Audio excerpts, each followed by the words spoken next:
you have an interest in horses and love learning more about horses, the horse industry, teaching, or even managing your own horse business, then you're in the right place.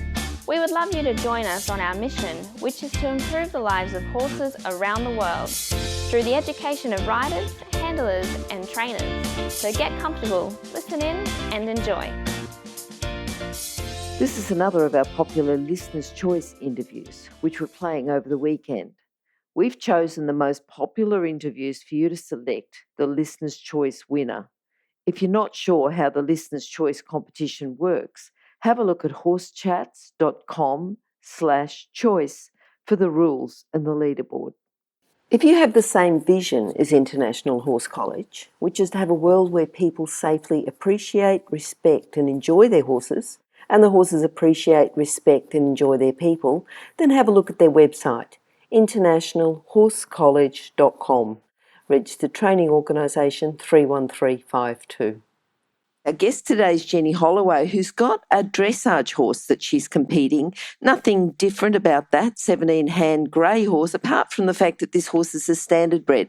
And I'd like to introduce Glenys, who not only is a coach and a horse person, has been for quite a long time, but we'd like to talk in particular about her grey Phoenix Flight and other standard-breds that she might have talked and had in contact. How are you today, Glenys? Good, thanks, Glenn. Yourself? Good. Glenys, I don't think we've actually had anyone with a focus or done a focus on standard-breds within Horse Chats, and we're sort of approaching 400 episodes. But, I'm really keen to talk to you today about this. Now, normally we ask favourite quote first. So what have you got for your favourite quote? I have a lovely little saying that I say to everyone. I'm the kindest, softest, nicest rider this side of the black stump, as long as my horse is doing exactly what I ask. Okay, yep. I get a few laughs with that one. Yes, and I think that's all about, we always want the horse to do exactly as we ask. They don't necessarily always get exactly. it, but I suppose that's what we're working towards, aren't we? Yeah. Yes, exactly. Yes. Now, Glenys, instead of just starting to talk about how you started with horses, I really would like to focus on the standard-breds. How did you start with standard-breds? What was your first contact with them? What was the first time you decided to get one, to train them, have any contact? Well, Glenys, I started with standard-breds quite by accident.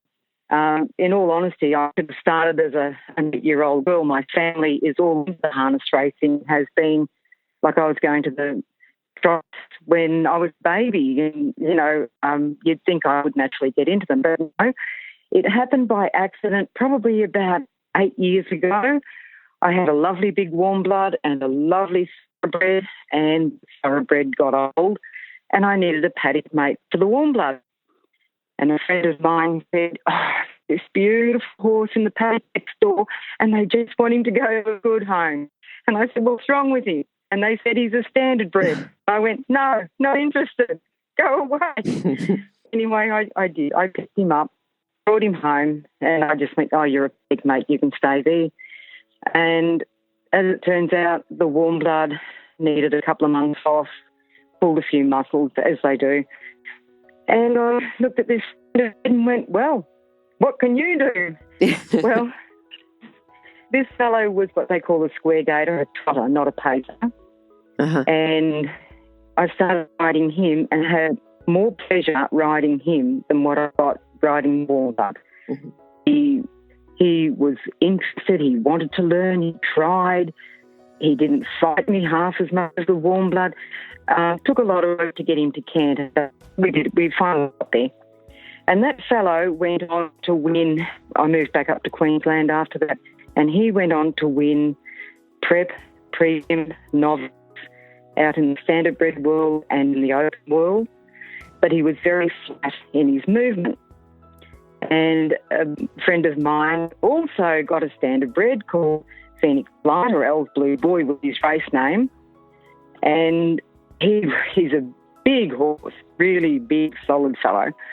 And she ended up having heart problems and phoned me and said, can I send him to you? I said, yeah, not a prob.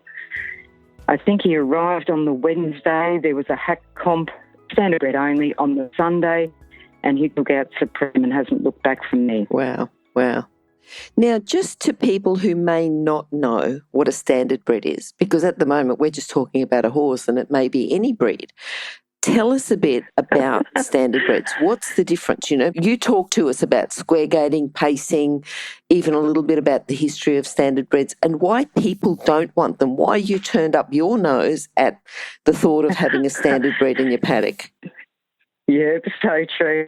Okay, so you've got, they're the ones that are in the little racing gigs that go around with the drivers at the back at the paveway. Mm-hmm. So you've got two sorts. You've got what we call the square gators or the trotters, and they actually trot, and they'll only have hobbles on the front of their legs. They need them. Other than that, they're usually free-legged.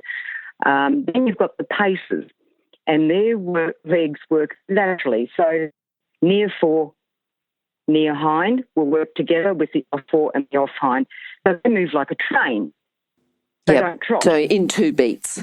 In 2 beats. Yep. Yeah, still in 2 beats, but their legs work differently. So the first thing you've got to do when you get one of these standard-breds is you've got to teach to trot, not to pace in, which is a fair call on its own. These horses have probably had a bit of a tune-up if they have tried to trot, and the owners or the trainers would probably go, oh, no, you don't, boy. So it's a whole new world for them to say, yep, we can now trot. And again, to say to them, yes, you can now canter. It's a whole new world. The biggest challenge actually with a standard-bred is probably getting them to bend through the body. They've had shafts down both sides of their bodies, and quite often they've had something on the neck to stop them from turning their heads. So they're a very, very straight horse, and they turn very, very straight. Really, really good doing pirouettes because they'll just turn on their legs really easily. But the rest of it doesn't happen. Okay. What about teaching? You know, you talked about a square-gated horse and a pacer. Teaching them to canter then. You know, what techniques or what do you use then to teach them to canter? Oh, my goodness. There's so many out there. I do them on their back. A lot easier, I think, if you do it on the lunge. You may need like a little pole on the ground or something if they're trotting around to pop them up into the canter rhythm. They won't hold it for very long when they first try it, and you'll find that they'll get a gangly leg in the back legs, and it just takes time to let them know that they can do it and they're allowed to do it. A lot of people will actually go and teach their horse to jump, and you'll quite often find that they'll put into a little canter after a jump, and then you try and keep it going for as long as you can. I tend to teach them on their back, and I have found with a pacer, once you teach them to trot, it isn't that hard. It's terrible teaching when I say this, but you can actually run them into a canter. Yeah, okay, The pacers, once they trot, they will go up into a canter easier than the trotter. Trotter, you can't run them into a canter because they can trot way faster than what you can ever get them to break into a canter. Yes. So a trotter is a whole different ball game again. Definitely your ground poles and your jumping them up into that sort of an action. Yes, and they can trot quite fast. I can remember we were teaching at the Racing Industry Training Centre, and we had a lot of the apprentice jockeys and the trainees going, and they'd be doing a bit of a hand gallop and have the old thoroughbreds that they'd be on. And then we did happen to have a pacer at one stage, and the pacer would be going along the same speed as what the thoroughbreds were doing as a hand gallop. So, yeah, they can certainly get a bit of a pace. They can move, these boys. So if someone would like to get an ex-pacer or a standard-bred, what about before they're gated? Is there any difference? No, some of them will have it in them naturally. Yep. You could pick up a 2-year-old that's never raced and can still pace you. Some of them have it in them naturally. It is bred through the genes. Some may never pace. You put them under saddle and they never pace, and you sort of wonder if they ever really were one.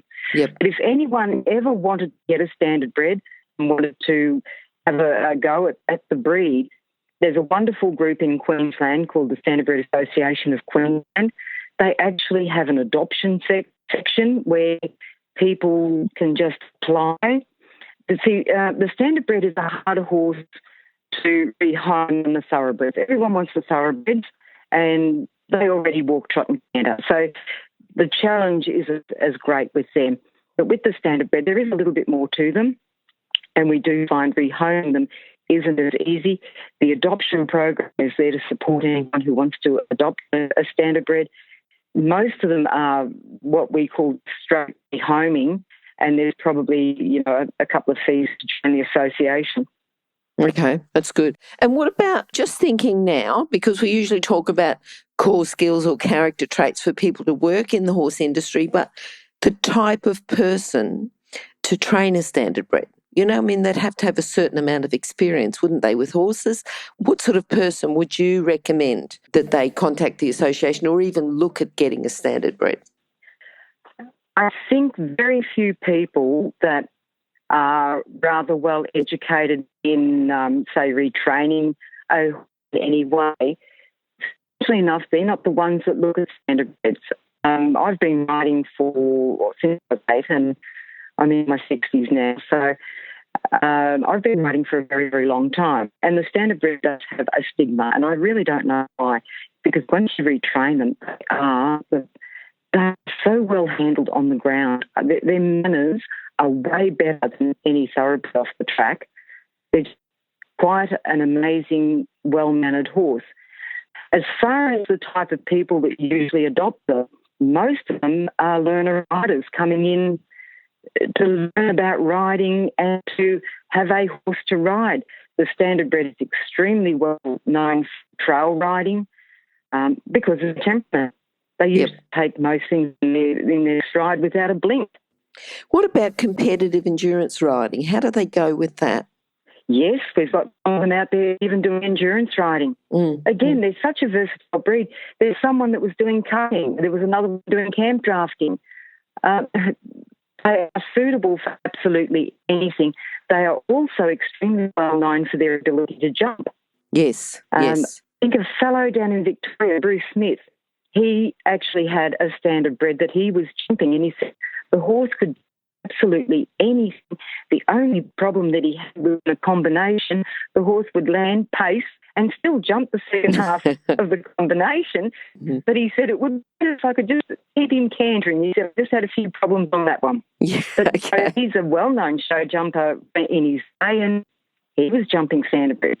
Okay, that's good. That's good. Is there anyone else that you think you'd like to talk about who's influenced, who's got a bit of an idea of how to train standardbreds? I think you talked about Kathleen Mullins, who'd won a Gary Owen on a standardbred. She might not have won it. She just competed the standardbred. She did. She had the first standardbred entered in the Gary Owen. And look, she is definitely a girl, I think, of the standardbred world.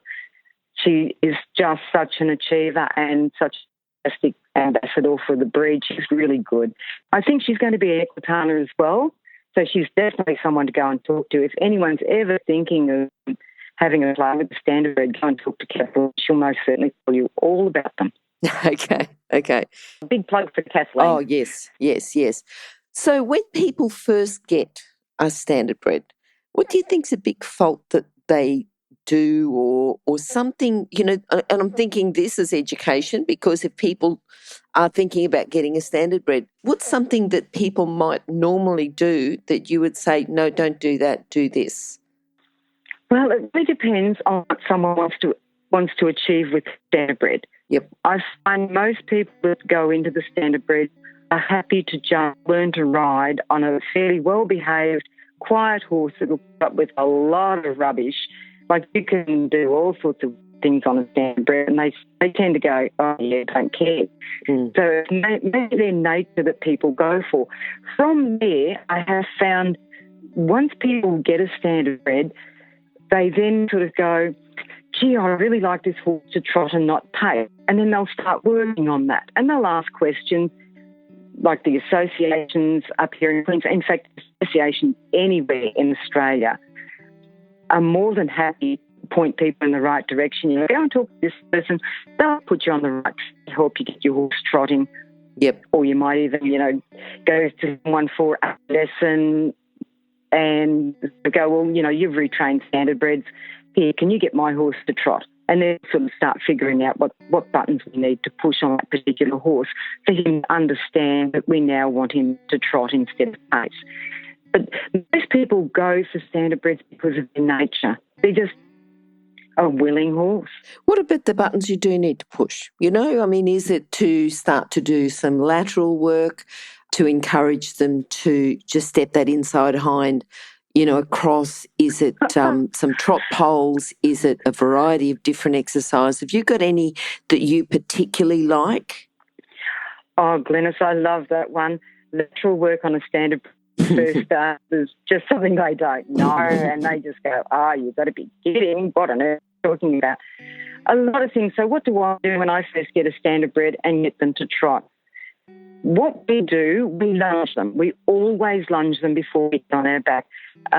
My daughter-in-law, Briley, and I have put a lot of standard-breds under saddle up here. We do them together because she's 21 or 22, and she's amazing for a test pilot. I like to throw her up first. She's way more agile. But we've never yet had a standard-bred that we've got on and gone, this one worries us. Okay. Every single one that we've got on, we've just kept going, and you just keep riding. So they haven't been a hassle to put under saddle. But we lunge them, and we lunge them a fair bit before we even get their back. And then, of course, you put a saddle and lunge them with the saddle as well. And then you let the stirrups stop, and you make sure that nothing's going to worry them because they've never had anyone up behind their ears. That's the main thing that worries them. And in this lunging process, we always figure out how to get them to trot in the lunging process. Okay, yep. So then what happens when we take them up into the arena after the lunging process, we use voice commands. And whatever voice commands we've used in the lunging ring, we use again when we go out into the arena. And we find most of our horses in their early days will totally work off voice commands, and then you start to put them with your voice commands, and then they start to understand and put it together, and then you can try your voice commands. So it's all just step by step. And once you've got them trotting, it's just repetition from there on. And every time they pace, you go, no, bring them back, put them back up into a trot again. And it eventually becomes the norm for them, and they do give the pacing away. Even with that big grey with Phoenix, now he can count 10-metre circles, which is pretty up with Standard-bred, apparently. But even with him, and now he's been under saddle for, probably 8 years, 6 years. And even with him, if I start teaching something new, like the first time, it's been a long time now since he's paced on me. But even in his training days, if I started introducing something new, he went, I've got no idea what you're asking me to do. I've got no idea how to do it. He'll go back to his pace. Okay. He'll go, asking me for something, this is the only other thing I can That's think of. the response, yes. And you've just got to go, you just got to go, no, that's not what I was asking for. So let's come back to baby steps, and we'll just do one step of it, and let's keep going, one step, and then slowly introduce it another way. Okay. So I guess in a way, compared to normal horses that you ride, if these horses don't understand something, they come back to a pace, where other horses might sort of put in a pig root or a bit of a bark or a bit of a, I'm out of here or whatever. I think these horses have a very gentle way of communicating. I don't understand what you want. Yeah. If you're an equestrian coach or a horse riding instructor, or even if you aspire to be one, have a look at the free video series for horse riding instructors on the Horse Chats website. Go there now, have a look, horsechats.com. So for standardbreds in general, you said before that there was a bit of a stigma attached. How can people get rid of that stigma? How are you planning on getting rid of the stigma? How's the association planning on getting rid of the stigma? Is that just getting more horses out there and competing, or is there something else? I think you hit the nail on the head on that one. Definitely. We have people like Kathleen Mullins, standard-breds out there. I can only really speak on the Queensland. We have Felicity Renke. Her standard-bred is an AA or ASA registered, and does all the halves and wins, and that's standard-bred winning our open shows. Big Grey, I go to a lot of local dressage comps. Everyone knows Big Grey's a standard, and they're all still amazed. And he wins against warm bloods, and he beats a lot of lovely breeds. Yep. And that's getting the standard-breds out there. A lot of people are now starting to look at them and they're starting to go, gee whiz, they really can do all this. We've got people like, in the cutting world doing well. Basically, I feel like personally we need to get so many people out there with horses that are of a good quality and are competitive against normal horses to show everyone just what they can do. Another lady, Doris Mathis, she's in Queensland as well. She goes in the open hack classes with her bred. Yep. And she's done very well against them. Yep. What about books? Have you got a book that you can recommend? Anything on training? Has anyone written a book on training standard-breds? Oh, I think Nicole from Racing the Standards has a very master series out. She's put out on standard-breds. Mm-hmm. My favourite book would have to be 101 dressage exercises because that's what the standard-bred needs, all that bending, all that, just follow your nose sort of stuff, move my leg, and it's all stuff they've never been exposed to. So you're starting with something pretty raw. Yep. All right. Now, what's the plans for Phoenix Flight? What have you got planned for him, or what have you got coming up? Have you got any other young horses coming up? What's your plans at the moment? Well, actually, I have a black horse. Mm-hmm. His racing name is Well-to-Do Lombo, and he's in the process of learning how to canter.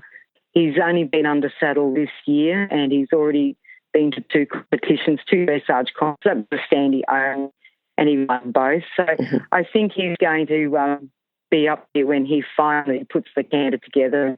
Next year, obviously, I'm really going to hit the shows with him. I think he's a good-looking horse. Something else as well, the standard-breds have changed. If you remember the old standard-bred, they had a particular shape to them. They had the big box head and usually a very nice body. Yep. Well, that is totally changing. Mm-hmm. The breed, I think, is becoming much, much nicer looking. A lot of them look like thoroughbreds now. This black one I've got now, his show name's Mr. Darcy. He really looks like a thoroughbred. You would not think him to be a standard-bred at all. He's got a lovely head, lovely body, and nice legs. Yep. Whereas if you ever look at Steve when he goes out, you would look at him and go, God, he's got a head. So, bred head. But once you put a bridle and saddle on him and he works, he has got the most amazing movement. Okay. So, Jenny, just in a couple of sentences, can you summarise your philosophy about standard-breds? Just if someone's thinking about getting another horse, recommending a horse, just that might get them to change their mind, or just not even change their mind, but to have a look and be a little bit open about considering a standard-bred. I'd have to say, why not look at one and give it a go? You've got nothing to lose.